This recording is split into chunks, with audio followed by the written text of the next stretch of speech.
नमस्कार दोस्तों, क्या आपको परिवर्तन से डर लगता है?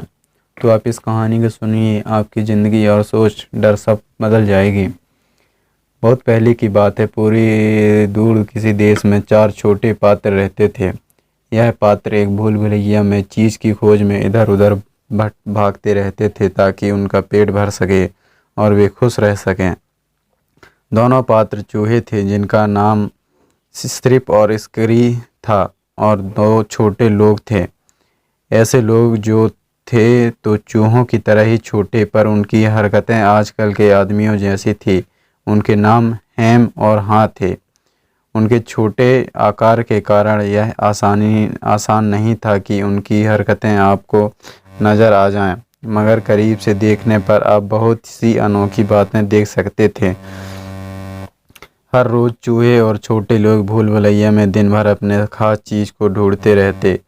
सिर्फ और स्करी नाम के इन चूहों में दिमाग तो कम था, पर उनकी सहज बुद्धि बड़ी पैनी थी। वे अपने कुतरने के लिए कड़क चीज़ ढूंढ रहे थे, जैसा चूहों को अक्सर पसंद होता है। दोनों छोटे लोग हैम और हाँ एक बहुत बढ़िया किस्म के चीज़ को ढूंढना चाहते थे। उन्हें भरोसा था कि चीज़ मिल जाने पर उनकी ज़िंदगी सफल हो जाएगी। चीज़ ढूंढने के लिए उन्होंने अपने दिमाग का इस्तेमाल किया, जिससे कई विश्वास भरे हुए थे। हालांकि चूहों और छोटे लोगों में बहुत से अंतर थे, पर उनमें एक बात एक जैसी थी। हर सुबह वे अपने जॉगिंग सूट और दौड़ने के जूते पहनते थे, अपने छोटे घरों में बाहर निकलते थे और अपना पसंदीदा चीज़ की तलाश में भूल भुलैया में दौड़ धूप करते थे। भूल भुलैया में अनगिनत गलियारे और कमरे थे, जिनमें से कुछ में स्वादिष्ट चीज़ रखा हुआ था, परंतु वहाँ कई अंधेरे कोने और बंद गलियाँ भी थी जो कहीं भी नहीं जाते थे। यह इस तरह की जगह थी जिसमें कोई भी आसानी से गुम हो सकता था। फिर भी जो लोग इसमें अपना रास्ता ढूंढ लेते थे, उनके लिए भूल भुलैया में कई ऐसे रहस्य भी थे जो ज़िंदगी को बेहतर और ज़्यादा सुखद बना सकते थे। दोनों चूहों सिर्फ और स्करी ने चीज़ ढूंढने के लिए अपना आसान परंतु कम कारगर प्रयास और भूल तरकीब का सहारा लिया। वे एक गलियारे में दौड़ते थे और अगर वह खाली दिखता था तो वे पलट कर दूसरे गलियारे में दौड़ लगाते थे। सिर्फ अपनी तेज नाक से चीज़ की गंध का अंदाज़ा लगाता था और इसकी फुर्ती से आगे आगे दौड़ पड़ता था। जैसे कि आप समझते हैं, वे कई बार भूल भुलैया में गुम हो गए, रास्ते भटक गए, गलत दिशा में चले गए और अक्सर दीवारों से टकराए भी। दूसरी तरफ दोनों छोटे लोग हैम और हाँ ने एक अलग तरकीब का सहारा लिया। इस तरकीब की जड़ में 2 खास बातें थी: सोचने की उनकी काबिलियत और पुराने अनुभवों से सीखने की उनकी क्षमता। वे कई बार अपने विश्वासों और भावनाओं के कारण विचलित तो हुए, परंतु आखिरकार अपनी अपनी तरकीब से उन सभी ने वह वस्तु ढूंढ ही ली जिसकी उन्हें तलाश थी। एक दिन उन सभी को चीज़ स्टेशन सी में ख़त्म होने वाले गलियारे में अपने खास किस्म का चीज़ मिल ही गया। उसके बाद हर सुबह चूहे और छोटे लोग अपने अपने जॉगिंग सूट में चीज़ स्टेशन सो के पहुंच जाते थे। कुछ समय बाद उन्होंने अपने दिनचर्या तय कर ली। सिर्फ और स्करी हर रोज़ जल्दी उठते थे और भूल भुलैया में दौड़ लगाते थे, पर वे हमेशा एक ही रास्ते पर चला करते थे। अपनी मंजिल पर पहुंचकर चूहे अपने जूते उतार लेते थे, उनके फीते आपस में बांधकर उन्हें अपनी गर्दन में लटका लेते थे ताकि ज़रूरत पड़ने पर वे ज़िंदगी से उन्हें पहन सकें। इसके बाद वे अपने चीज़ का मज़ा लेते थे। शुरुआत में हैम और हाँ भी हर रोज़ चीज़ स्टेशन सी की तरफ सुबह सुबह दौड़ लगाते थे ताकि वे उन स्वादिष्ट और नए निवालों का स्वाद ले सकें और जो वहाँ उनका इंतज़ार कर रहे थे। परंतु कुछ समय के बाद छोटे लोग की दिनचर्या बदल गई। हैम और हाँ थोड़ी देर से उठने लगे, कपड़े पहनने में ज़्यादा समय लगने लगे और चीज़ स्टेशन सी की तरफ धीमे कदम चलने लगे। आखिरकार वे जानते थे कि चीज़ कहाँ है और वहाँ तक किस रास्ते से पहुँचा जाता है। उन्हें बिल्कुल भी पता नहीं था कि चीज़ कहाँ से आया है या इसे कहाँ किसने रखा है। उन्होंने यह केवल मान लिया था कि चीज़ वहाँ हमेशा बना रहेगा।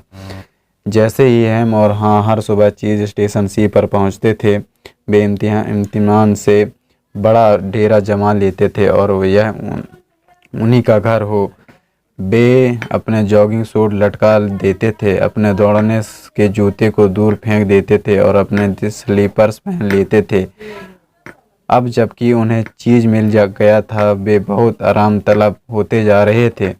यह बहुत बढ़िया है, हेम ने कहा। यहाँ पर इतना सारा चीज़ है कि इसमें हमारी ज़िंदगी गुजर जाएगी। छोटे लोग बहुत खुश और सफल महसूस कर रहे थे और उन्हें लग रहा था कि अब वे सुरक्षित हैं।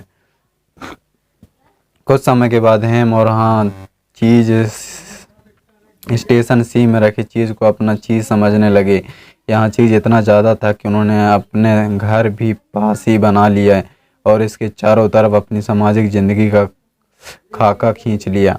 यहाँ पर ज़्यादा घरेलू माहौल बनाने के लिए हेम और हाँ ने दीवारों को कहावतों से सजाना चालू कर दिया। उन्होंने कहावतों के 4 दीवार चित्र भी बना दिया, जिसे देखकर वे मुस्कुराने लगते। एक कहावत यह भी थी, आपके पास चीज़ हो तो आप खुश रहते हैं। कई बार हेम और हाँ अपने दोस्तों को चीज़ स्टेशन सी में ले जाते थे और उन्हें चीज़ का ढेर दिखाकर घमंड से कहते थे, कितना बढ़िया चीज़ है ना। कई बार वे अपने दोस्तों का चीज़ खिलाते थे और कई बार वे ऐसा नहीं करते थे। हमें यह चीज़ मिलना ही चाहिए था, हम इसके काबिल हैं, हेम ने कहा।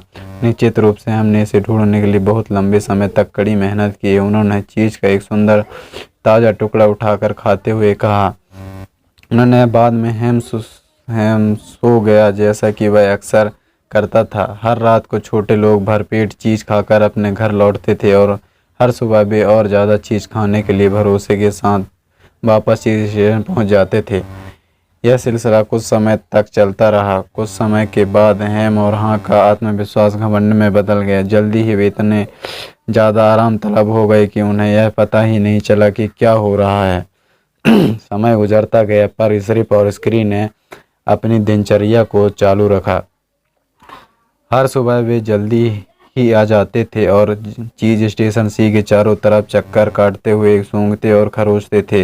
वे पूरी जगह की जांच करते थे ताकि वे जान सकें कि कल से आज के बीच में कुछ बदला तो नहीं। एक सुबह वे चीज़ स्टेशन सी पर पहुंचे और उन्होंने देखा कि चीज़ गायब हो चुका है। उन्हें हैरानी हुई, चूँकि सिर्फ और स्करी ने यह देख लिया था कि हर दिन चीज़ की मात्रा कम होती जा रही थी, इसलिए वे इसके लिए तैयार थे। वे अपनी सहज बुद्धि से यह जानते थे कि इस हालात में उन्हें क्या करना चाहिए। उन्होंने एक दूसरे की तरफ देखा, अपने दौड़ने वाले जूते को खोला जिन्हें उन्होंने बांधकर अपने गले में आराम से लटका लिया था। उसके बाद उन्होंने जूतों को अपने पैरों में पहनकर फीते बांध लिए। चूहों ने स्थिति के विश्लेषण ज़्यादा वक्त बर्बाद नहीं किया, क्योंकि उन्होंने दिमाग पर जटिल विश्वासों और मान्यताओं का बोझ नहीं लदा था। चूहों के लिए समस्या और समाधान दोनों ही आसान थे। चीज़ स्टेशन सी में हालात बहुत बदल चुके थे, इसलिए स्ट्रिप और स्क्रीन ने भी खुद को बदलने का फैसला कर लिया। वे दोनों भूल भुलैया में चीज़ ढूंढने लगे। स्ट्रिप ने अपनी नाक उठाई, सूंघा और स्क्रिप की तरफ इशारा किया। स्क्रीन ने भूल भुलैया में दौड़ लगा दी और स्ट्रिप भी उसके पीछे पीछे तेजी से दौड़ पड़ा। नई चीज़ की तलाश में वे तत्काल ही दौड़ पड़े। बार में उसी दिन हेम और चीज़ स्टेशन सी पहुँचे। वहाँ हर रोज़ हो रहे छोटे छोटे परिवर्तनों पर वे ध्यान नहीं दे रहे थे, इसलिए वे यह मान बैठे थे कि उनका चीज़ नहीं वही होगा। उन्होंने जो देखा उसके लिए वे जरा भी तैयार नहीं थे। क्या चीज़ नहीं है? हेम चीखा। बस चीखता रहा, चीज़ नहीं है, चीज़ नहीं है। जैसे उसकी चीख पुकार सुनकर कोई चीज़ को वापस रख देगा। वह गला फाड़ कर चिल्लाया, मेरा चीज़ किसने हटाया? आखिरकार अपने हाथ अपने पुट्ठों पर रख लिए। उसका चेहरा लाल हो गया और वह अपनी पूरी ताकत से चीखा, यह अन्याय है। हाँ ने सिर्फ अविश्वास में अपना सिर हिलाया। उसे भी चीज़ स्टेशन सी पर चीज़ मिलने का भरोसा था। वह वहाँ लंबे समय तक बिना हिले डुले खड़ा रहा। उसे गहरा धक्का लगा था। इस स्थिति के लिए वह बिल्कुल भी तैयार नहीं था। हेम चीखते हुए कुछ कह रहा था, पर हाँ उसकी बात नहीं सुनना चाहता था। वह अपने सामने खड़ी समस्या का सामना नहीं करना चाहता था, इसलिए उसने अपने आँख और कान बंद कर लिए। छोटे लोगों का व्यवहार हमें भले ही बहुत अच्छा या रचनात्मक नहीं लग रहा हो, पर उनकी प्रतिक्रिया स्वाभाविक थी। चीज़ ढूंढना आसान नहीं था और छोटे लोगों के लिए इसका बहुत ज़्यादा महत्व नहीं था। उन्होंने हर रोज़ ढेर सारा चीज़ खाने की आदत पड़ गई थी। चीज़ ढूंढना छोटे लोगों के लिए वह हासिल करने का तरीका था जिसे वे अपनी खुशी के लिए बहुत ज़रूरी मानते थे। अपनी पसंद के हिसाब से उन्हें पता था कि चीज़ का उनके लिए क्या मतलब है। कुछ के लिए चीज़ हासिल करने का मतलब हो ऐसो आराम की वस्तुएं पाना हो सकता है। कई लोगों के लिए यह चीज़ सेहत का लाभ उठाना हो सकता है। कईयों के लिए यह अच्छा होने का आध्यात्मिक अनुभव करना हो सकता है। हाँ के लिए चीज़ का मतलब था सुरक्षित अनुभव करना, एक दिन अपना छोटा सा प्यारा सा परिवार होना और बेडरूम लेन के आरामदेह बंगले में रहना। हेम के लिए चीज़ अब एक बड़ा चीज़ बनता जा रहा था जो उसे काफ़ी लोगों के बास बनाएगा और कैम्बर्स हिल पर एक बड़े घर का मालिक भी। चूँकि चीज़ उनके लिए महत्वपूर्ण था, इसलिए दोनों छोटे लोगों को यह तय करने में काफ़ी समय लगा कि उन्होंने क्या करना चाहिए। उन्हें तो सिर्फ यही पल्ले पड़ा कि चीज़ रहित स्टेशन सी के आसपास का इलाका छान लिया जाए ताकि पता तो चले कि क्या चीज़ वाकई चला गया है।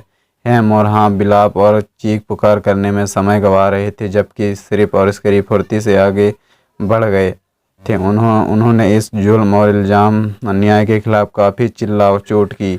हाँ निराश होने लगा। क्या होगा अगर चीज़ कल भी वहाँ नहीं होगा। उसने चीज़ की बुनियाद पर अपने सुखद भविष्य के सपने सजा लिए थे। छोटे लोग इस पर भरोसा नहीं कर पा रहे थे। यह किस तरह हुआ होगा। किसी ने उनको चेतावनी नहीं दी थी। यह तो ज्यादती थी, ऐसा तो नहीं होना चाहिए था। हेम और हाँ उस रात भूखे लुटे पिटे हाल में घर लौटे, परंतु जाने से पहले हाँ ने दीवार पर लिखा, आपका चीज़ आपके लिए जितना ज़्यादा महत्वपूर्ण होगा, आप इसे उतना ही ज़्यादा जकड़े रहना चाहेंगे।